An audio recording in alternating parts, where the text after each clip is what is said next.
बिस्मिल्लाहिर्रहमानिर्रहीम। अनगिनत दरूद व सलाम नबी आखिर-उज़्ज़मान मोहम्मद मुस्तफ़ा सल्लल्लाहु अलैहि वसल्लम और उनकी आल पर।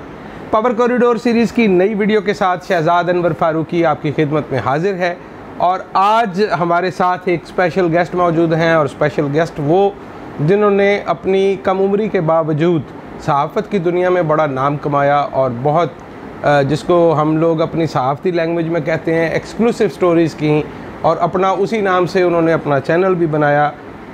ओन शिराज़ी साहब, सैयद ओन शिराज़ी साहब हमारे साथ मौजूद हैं। मैं इनको वेलकम करता हूं और खुशामदीद कहता हूं। अस्सलाम वालेकुम शिराज़ी साहब। जी वालेकुम। शिराज़ी साहब, आपकी मेहरबानी, आपने हमारे लिए वक्त निकाला और हमारे सामीन के लिए, नाज़रीन के लिए वक्त निकाला।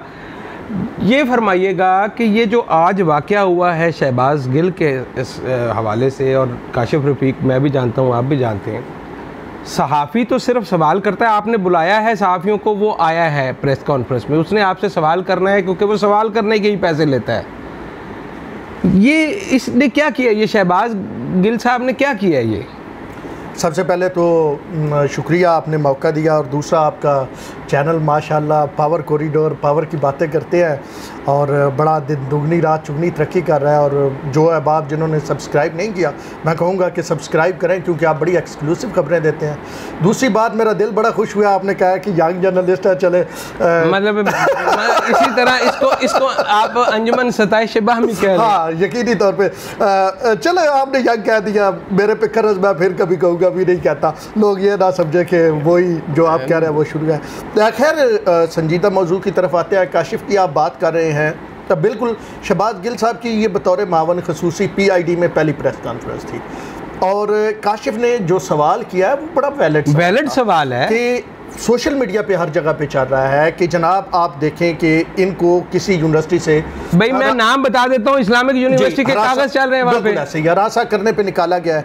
अब आप एक तरफ देखें कि एक मोहतरमा है फॉरेन की, यहाँ पे वो मौजूद हैं और वो जनाब मुराद अली शाह की शादियों की बात कर रही हैं, वो बेनज़ीर पे घिनौने इल्ज़ामात लगा रही हैं ना, वो जनाब उसके अलावा वो फौजिया वहाब, मतलब वो यूँ लगता है जैसे वो यहाँ पे हमारे सियासतदानों पे PhD करने आए। और उम्र उनकी अगर आप देखें ना, जो उनका विकीपीडिया है 24-25 साल है, मतलब उनको तो जुम्मा 8 दिन नहीं हुए मैच्योर हुए, और वो जिस अंदाज की गुफ्तगू कर रही हैं पीपल्स पार्टी वाले हौसले से सुन रहे हैं। बिल्कुल ठीक। और ये जो है उनके अंदर मैंने अपनी पिछली वीडियो में भी कहा, जो शायद फेसबुक पे मैंने पेश की है, कि पीपल्स पार्टी वालों जैसा हौसला ना नून लीग में था और इनमें तो है ही नहीं। और आप देखें तहरीक इंसाफ वाले, वो उसके ट्वीट के नीचे जाके ढोल बजा रहे होते हैं, तालियां लगा रहे होते हैं। बिल्कुल ठीक है। अब उसने सवाल क्या किया, उसने कहा कि ये चीज चल रही है, आप इसको क्लैरिफाई कर दें। बिल्कुल ठीक और है। बहुत सारे लोग इस तरह की चीजों को क्लैरिफाई करते हैं। और शिराज़ी साहब, जब आप पब्लिक फिगर बन जाते हैं, कोई हुकूमती जिम्मेदारी ले लेते हैं, तो आप जवाबदेही होते हैं तमाम लोगों को। बिल्कुल यकीनी तौर पे आप ये नहीं है कि आप अगर PID के लिए गए और वहां से भाग गए हैं, वो सवाल तो उसने नहीं पूछा ना, या उसने ये तो नहीं पूछा कि जनाब आपने और बाकी क्या क्या काम किए, वो भी बड़े कुछ हैं, बड़ा पंडोरा बॉक्स है पूरा शहबाज़ गिल साहब का। तो उसने ये नहीं पूछा, वो सीधी सीधी बात पूछ रहा है और आप उसको ये कह रहे हैं कि आप उसकी फैमिली पे जा रहे हैं और आप उसको ये कह रहे हैं कि आपने रिश्ता देना है। मतलब एक लेवल होता है ना, वो कहते हैं ना कि खान साहब खुद कहते थे, लेकिन ये सादर आ रहा है तहरीक इंसाफ पे कि छोटे लोग बड़ी कुर्सियों पे बैठ गए हैं, मतलब कुर्सियां इज्जतों और मकामों वाली हैं। ये बंदा मामले खसूसी बैठा है PM का। और आप देखें कि a man is known by his company हुई की, मतलब खान साहब के इर्द गिर्द दाएं बाएं ये लोग, अगर ऐसे ही लोग हैं तो फिर आप और मेरी इतला तो ये है, मैं आपको बता रहा हूँ, तहरीक इंसाफ की बीट मैं 12-15 साल से कर रहा हूँ। जब खान साहब खुद बुलाते थे और कहते थे मेरा कहीं इंटरव्यू हो जाए, और एक समोसा साफियों को उधर कंजूसी तो उदों भी बहुत करते हैं तो वहाँ पे मैं उस वक्त से आपको बात बता रहा हूँ कि मेरे ज़राए कन्फर्म ये कह रहे हैं कि खान साहब खुद कहते हैं कि यार मीडिया नू दबा के रखो, अब बस ना साफियाँ दे थले नहीं लगना। मैं उन्होंने फयाजुल हसन चौहान को आप देख लें, कभी वो जनाब कहता है कि जी अल्लाह का उस पर अजाब होता है जिसका स्पेशल बच्चा होता है। मैम आप इनके स्पोक्स पर्सन देख लें, इनकी अकल और समझ का म्यार चेक करें, फयाजुल हसन चौहान, शेख रशीद और शहबाज़ गिल। ठीक है, जरा आप लेवल देख लेना, मतलब किस तरह के लोग रिप्रेजेंट कर रहे हैं। हज़रात, ओन शिराज़ी की इस बात से मुझे यूँ लगता है कि मेरिट ये है कि जो जितनी बड़ी, पंजाबी में कहते हैं चबल मार लेना, उतना बड़ा ओहदा उसको मिलेगा। शराई साहब ये बिल्कुल, ये शेयर होते हैं, क्लिप खान साहब के साथ शेयर होते हैं, जो दूसरे को जितनी बड़ी गाली देगा, जितनी बड़ी बदतमीजी करेगा इसमें प्रोग्रामों में, टॉक शोज में, वो खान साहब के पास क्लिप जाते हैं और उसके नंबर मिलते हैं, उसके नंबर मिलते हैं। ये पहले जिस तरह मरियम बीबी के ज़माने में मरियम बीबी क्लैप के निशान बनाकर भेजती थी और जिस तरह से वो शेयर किए जाते थे अपने मखसूस लोगों के मखसूस पैगामात, तो अब भी वही सिलसिला है, यानी कोई तब्दीली इस हवाले से भी नहीं है। ये तयशुदा चीज़ है और इस बात पे मतलब तहरीक इंसाफ के लोग बड़े गुस्सा करते हैं, गालियां देते हैं, पर्सनल होते हैं, लेकिन ये मैं आपको आपके प्लेटफॉर्म से बता रहा हूँ, पूरे वसूख से बता रहा हूँ, साहब की मर्जी से हो रहा है। शहबाज गिल साहब अब हमारे साथ ही कह रहे हैं कि जी हम एहतजाज करेंगे, खान साहब इनको ओहदे से हटाएं। भाई जो बंदा खुद कह रहा है कि यार मंड के रख, वो कैसे उस एहतजाज का बाहर करेगा? वो तो बल्कि ये कहेगा अच्छा किया मीडिया का ध्यान इस तरफ आ गया, बजाय ये कि मतलब कोरोना पे या किसी और इशू पे मेरे पीछे पड़ता, वो इधर लगा रहे। बिल्कुल यही सूरत हाल है और खान साहब की पूरी आशीर्वाद इनके पीछे होती है और ये जितनी गालियां और जिस अंदाज में जो कुछ करते हैं ये बिल्कुल खान साहब की मर्जी के सिवा। अच्छा, एक सवाल मैं आपसे पूछ सकता हूँ? हुक्म कर। ये फरमाइए कि ये जिस तरह का गुफ्तगू का अंदाज है शहबाज गिल साहब का, आपकी ज़ाती राय क्या है कि इनके ख़ानदान में कोई बंदा रिश्ता लेना और देना पसंद करेगा?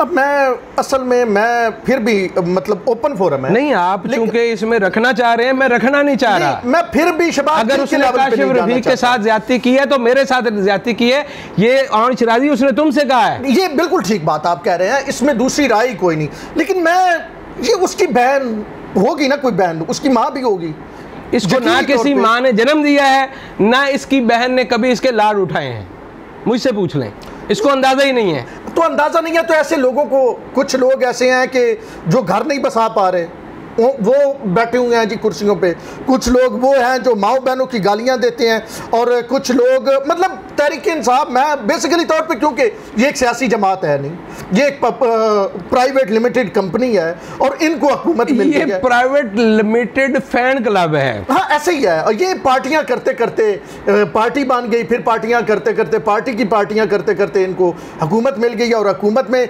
लाने वाले यकीनी तौर पे पूरा एक प्रोसेस होता है। आप इस थीसिस पे यकीन रखते हैं, लाने ले जाने वाले? जी मैं बिल्कुल इस थीसिस पे यकीन रखता हूँ और पाकिस्तान में कभी भी हमेशा से ये रहा है कि फ्री एंड फेयर इलेक्शन, क्योंकि आपने हमसे ज़्यादा इलेक्शन कवर किए होंगे और आप इन चीज़ों को ज़्यादा बेहतर तरीके से जानते हैं। ईवन जो लाहौर में हालांकि कुलसूम नवाज़ वो इलेक्शन जीत गई थी और उन्होंने उसके बाद अलग भी नहीं उठाया, लंदन में बीमार पड़ी रही, मैं यहाँ से इस्लामाबाद से लाहौर वो इलेक्शन कवर करने गया था, हमें भी इलेक्शन कमीशन के कार्ड होने के बावजूद इंटर नहीं होने दिया गया था।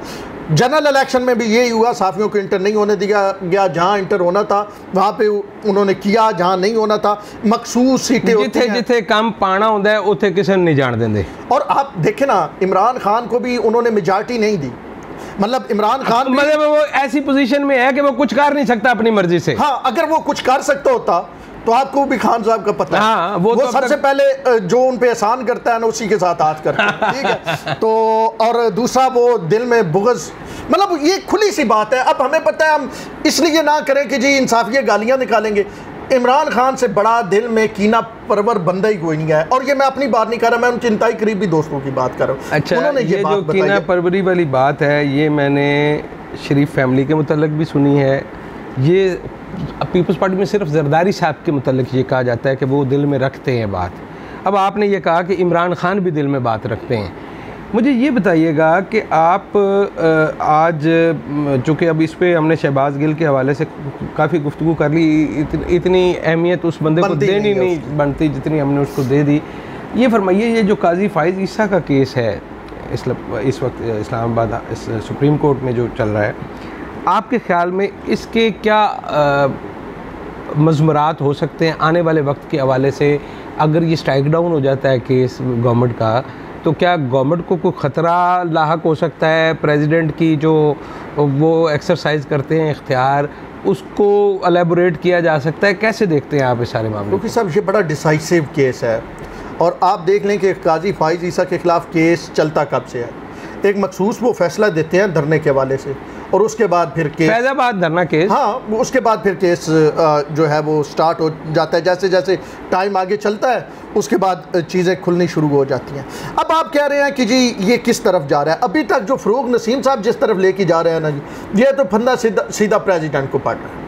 नहीं, लेकिन प्रेसिडेंट क्या कर सकता है? क्योंकि मैं अर्ज करता हूँ ना, प्रेसिडेंट ने भेजा सुप्रीम जुडिशल काउंसिल को, मतलब प्रेसिडेंट के पास ये इख्तियार है ना कि हुकूमत कहती है और वो उसको भेजता है।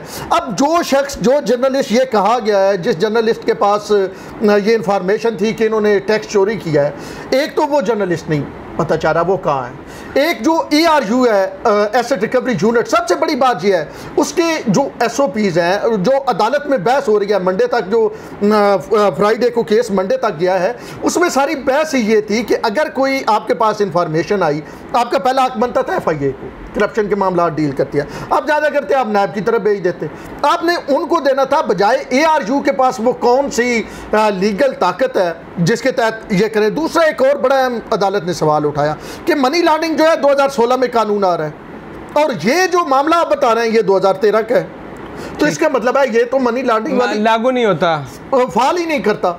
अब ये दूसरी बात अदालत ने बताई है। तीसरी बात अदालत ने एक और बढ़िया, जिससे नजर आ रहा है कि केस किस तरफ जा रहा है। मतलब हम इसको फैसला तो नहीं बता सकते, लेकिन हम सिर्फ तजिया कर सकते हैं हम अब तक की जो अदालत में जो कुछ बातें हो रही हैं। अब वो ऐसी बातें हैं जिन पे कई, मैं खुद अदालत में मौजूद था और फ़रोग नसीम साहब लाजवाब हुए हैं। फ़रोग नसीम साहब का तरीक़ेकार ये है कि वो पहले हमेशा से मुशर्रफ साहब को उन्होंने, थोड़ी सी ये बात कर लूँ, मुशर्रफ साहब को उन्होंने रिप्रेजेंट किया, अल्ताफ़ हुसैन को उन्होंने किया, आर्मी चीफ को उन्होंने किया, और अब वो रेफरेंस को कर रहे हैं। आर्मी चीफ की मरतबा उन्होंने रिज़ाइन दिया, दोबारा वापस आए। तो इससे ये नज़र आता है कि पिछले 3 अगर चीज़ें देखें जिनको उन्होंने रिप्रेजेंट किया है, तो इसका मतलब है कि वो रिज़ाइन दे के जो ये केस लड़ रहे हैं, तो इसका मतलब है कि इस केस में भी उन्हें वकील कहीं और से किया गया। ख़वातीन और हज़रात, ऑन शिराजी हमारे साथ मौजूद हैं, लेकिन वीडियो की तवालत से बचने के लिए आज इस एपिसोड को हम यहीं ख़त्म करते हैं। गुफ्तगू का सिलसिला जारी है, इस गुफ्तगू को हम अपने अगले एपिसोड में जारी रखेंगे। और जैसे शिराजी साहब ने कहा कि अगर अभी तक आपने इस चैनल को सब्सक्राइब नहीं किया, लाइक नहीं किया, तो ज़रूर कर लें, क्योंकि अब तो ये बात लतीफ़ों की हद तक पहुँच गई है कि एक जो यूट्यूबर था उसको फांसी की सज़ा हुई, तो जज ने फांसी देने से पहले उसको कहा तुम्हारी कोई आखिरी ख्वाहिश, उसने कहा प्लीज़ मेरा चैनल सब्सक्राइब कर लीजिए। तो आप प्लीज़ इस चैनल को सब्सक्राइब कर लीजिए। अपना बहुत सारा ख्याल रखिएगा। मिलते हैं अपने अगले वीडियो में। अल्लाह ने के बाद।